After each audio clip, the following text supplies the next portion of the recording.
This is the Build Out West podcast with your host Tony Hyde from Evolution House and Lawn Specialists and Catherine Smith from Build Bright Builder Brokers. If you guys are looking to build in WA or simply curious to see what's going on in building, you guys are in the right place. We're here to give insight with professionals in the game, coming to give the inside scoop. Episodes are uploaded weekly, so don't worry, we don't skip a beat and you won't either. Like, share, subscribe, sit back, relax, and let's go.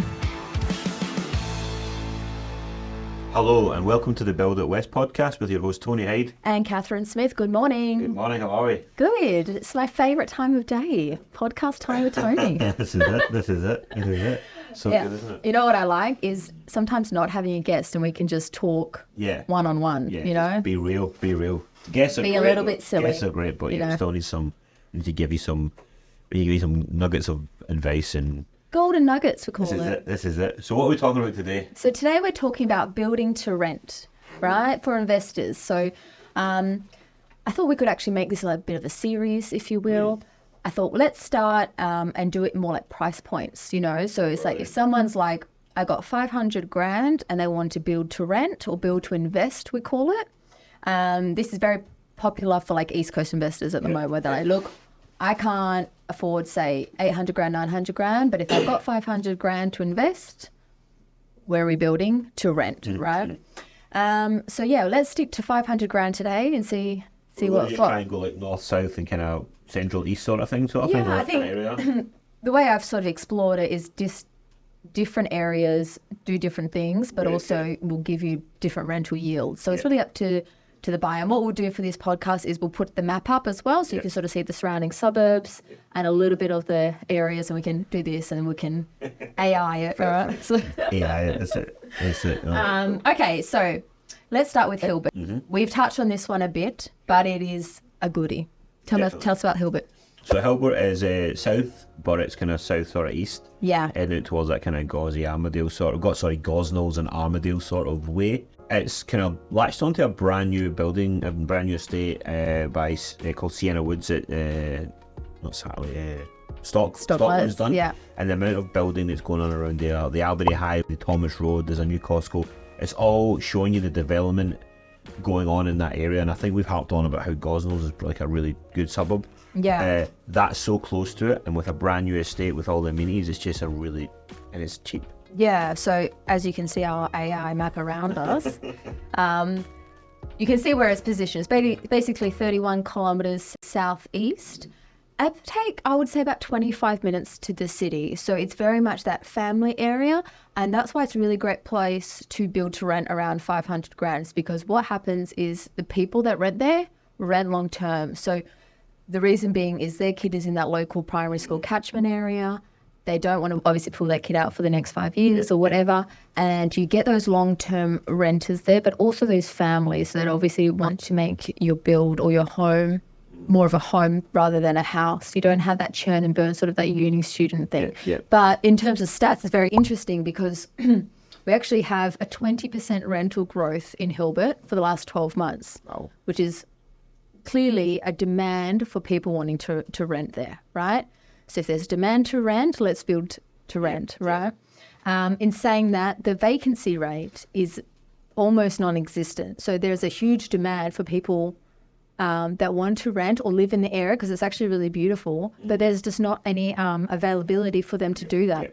So what happens is people will rent there, but they will stay a long time because they want to hold on to that rental property as well, right? So we're looking at about 0.3% vacancy rate for Hilbert as a suburb. Even Perth itself, it's at 0.6%, which is ridiculously low. There's just no availability.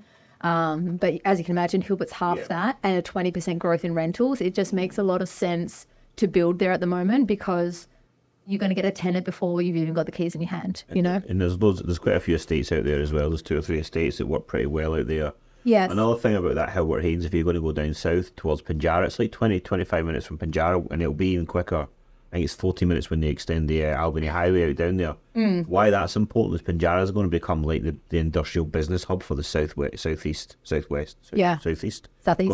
down, because rather than sending all those trucks down on their own, they'll go into these kind of major distribution centres where they'll pack the wagons with all sort of different sort of products, and they'll go down there. So that's happening, and it's happening right now as we speak. It's starting to grow. That's why Pinjarra, there's a lot more interest in Pinjarra as well. Yeah. Which is southeast of Mandurah.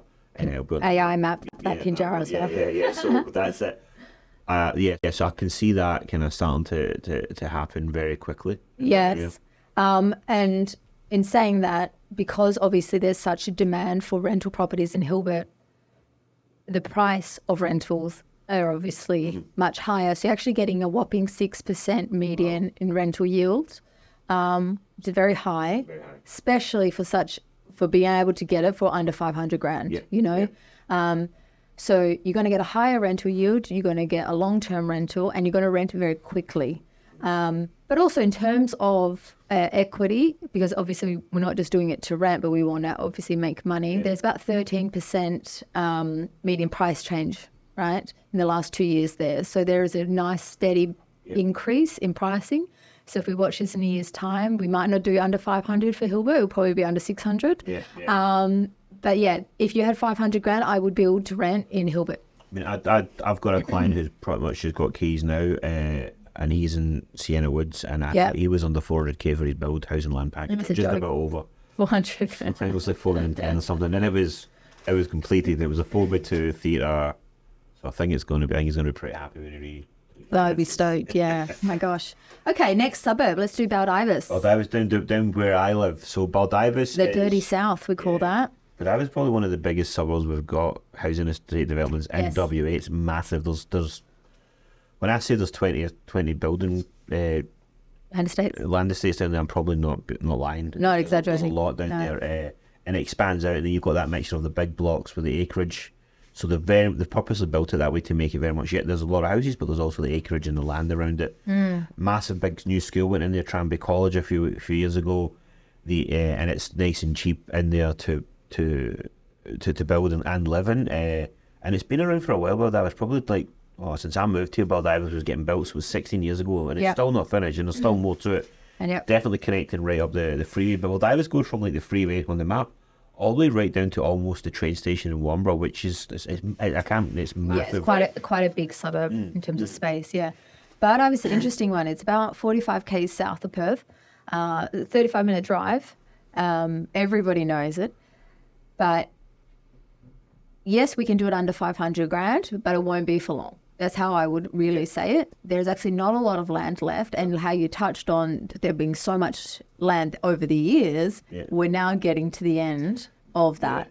And, I had a client looking for land in a very, low price point. There's just not a lot of options left. One out there anymore, you know what I mean? Correct. And if they are small. Yeah.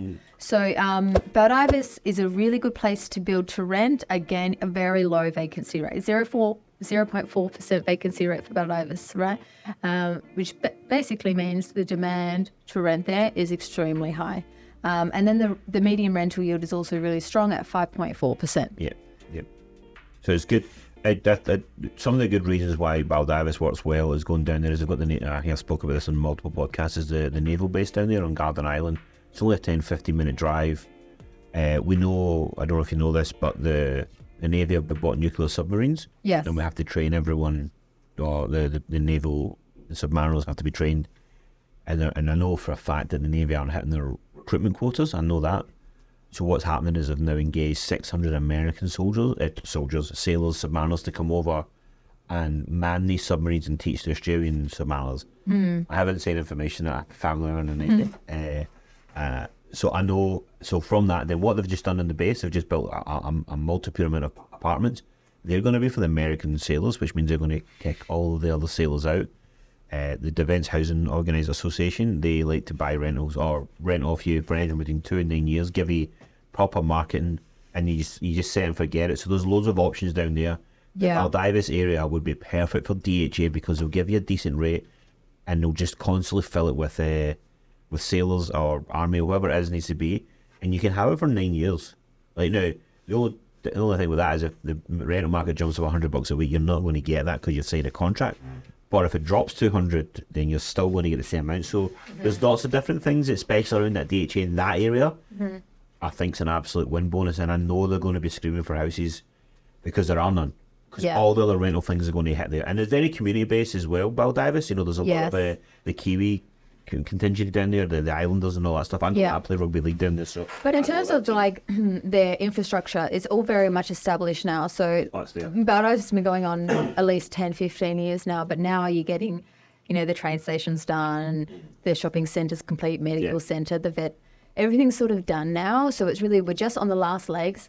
Can we squeeze in under 500? Yes, but it's not going to be. If you're watching 2024 end of, no, I'm going to say. Right now you can get like a 350 to 370 block, probably a 3x2, maybe a 4x2. Yeah. And you'll be that 470, 480 mark. Yes. You can get it lower, but you won't be specking up for if we're talking about you to rent it and you want to completely have it done rented, you're going to be under that. You're going to be that close to 480, 490. I think, to get it done and rent it so it's going to be kept. Yes. And in the Rocky Foreshore, as well, is there was as many get developed a couple of years ago and they held off because of the C word. Mm-hmm. The predictions for Rockingham land prices are going to be huge in the next year. Yeah. We're building on the beach. I mean, it's one of the nicest beaches. Yeah. We know how many land developers are now obviously doing developments in that Rockingham sort of pocket, which is obviously quite close to Baldivis. So it's almost they're going to merge together. And make its own little space there. There's a few land, it was like a land grab sort of thing down there, where the old boy that owned the Rocky Hotel and the nightclub and that, he had a car park there that he left for free so everyone could park so he could keep Rockingham free. He's passed away a few years ago. The kids have took on, they sold the pub. It's all listed buildings, so there's a lot of that. That's all prime front real estate. That's all going to be bars, clubs, high rises, and that's happening. And there's a couple of old houses that sit on that people are just sitting on because they'll be worth a couple of mil. Yeah, I think they'll all go in the next couple of years, and we'll just see the developments as it needs to happen. And I don't know if it's the way Rockingham down the foreshore. There's loads of grass area. The beach is really calm. There's not in it. It misses the swell and all that stuff. So it's pretty good. It's pretty good. And the coffee's good down there as well. As you can tell, I know there's a bit about it. Tony lives around that area, so he advocates it. Yeah, it's good. I just know it. Yeah. So our last area, if we're going to build to rent, is by far the most in demand of, as top 20, you know. Top 20 in Australia. Yes. Suburbs. Yeah, I agree. I believe you. I haven't looked into that, but I believe you. It's right there. Because the amount of inquiries you get for this one, and that is the suburb of Yanchep, which very, very north. It's 44 kilometres north of Perth. Yeah. I would say a good 45-minute drive. Right? Yeah. By car, train is a little bit quicker. There is a train line coming, I think, end of 2023, early 24. So obviously the demand is skyrocketing to the point where we just cannot keep up with the land. And the land releases more so. You know, we're on the list for all the land releases. We're obviously in the know with all the land agents, and it's just capturing that land as soon as So it's really just putting a deposit on a block and you don't even know what it's technically going to look like yet because it hasn't actually been cleared. You look at the master plans, you look good. But like Yanchep is that important. We've actually done a whole podcast on Yanchep. Yeah. But we have, and the land, there isn't much out there, but we know there's a lot coming with the new estates that are up there and the new releases. We know they're coming. It's just so popular an area because it's gorgeous up there. They've built it. They've kept the serenity. They've not smashed houses everywhere. They've kept their sand dunes all the way up from from Trig all the way up. They've done really well at keeping that not too compressed on top of each other. And you're pretty close to Joondalup, so you've got the major hospitals and major shopping centres. So, and it's the same with South. You've got Coburn there, so you're not too far away from major hubs, and we're starting to see them pop up. I'm thinking the major hubs will be Joondalup, Perth City, Fremantle, Coburn, Rockingham will get there eventually. Ellenbrook's probably one now. Established, yeah. And I think Byford will probably become one of the main the hubs in there because that's got the real. So those, if you want close to big hubs, look at those kind of areas as well. I know we went off topic, sorry. I had to do it. That's a whole other suburb. But Yanchep that's why it's a good one because it is close to everything and the infrastructure going in is. And what's interesting about Yanchep is when we touched on it as a hotspot, we talked about it more to live and things like that. But in terms of investing, what's really probably shocking is in terms of rental growth, Perth is at 17% rental growth, which is very high. Yanchep is 29%, right? Which means their rental pocket is almost twice as much demand as the rest of Perth, Perth is booming in terms of the amount of people coming, but the amount of people coming to Yanchep to rent, it's a whole other league, you know.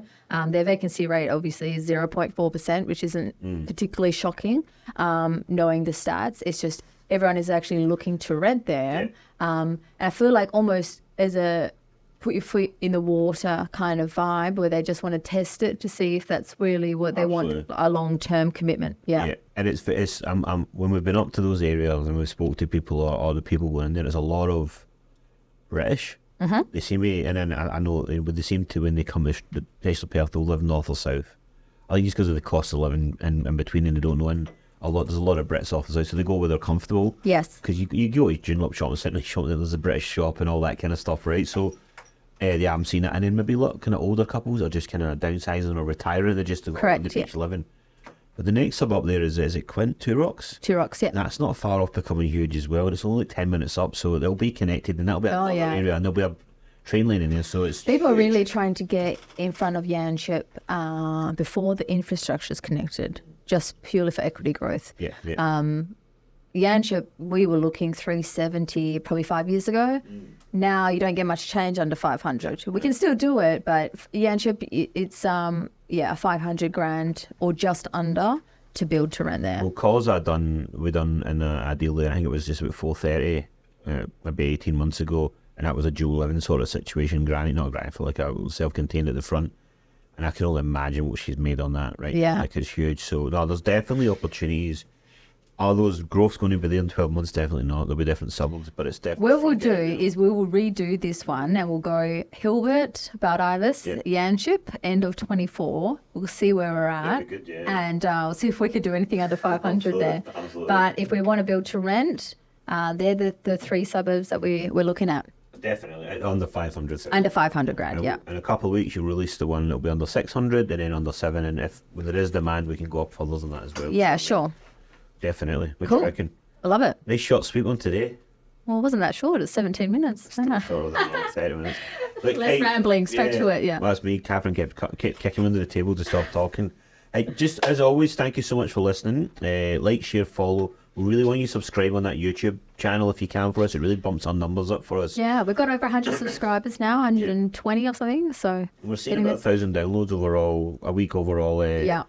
All platforms, which is great for a subject we know can be a little bit dry, but we want to keep the education going and understanding as well. Also, you sort of panic when you realise 1,000 people are listening to you ramble every week. We need to start it's a lot of pressure. We've got to do our research, but And I don't know if I'm getting any better with the accent. I have to. No, I still have to redo all my the AI words that come up on the reels to save you listening. But look, if I need to slow down, I'm actually giving you a service. You're actually learning how to speak Scottish. So anyway, you're welcome. Thank you so much again, and we'll chat to you next week. Bye.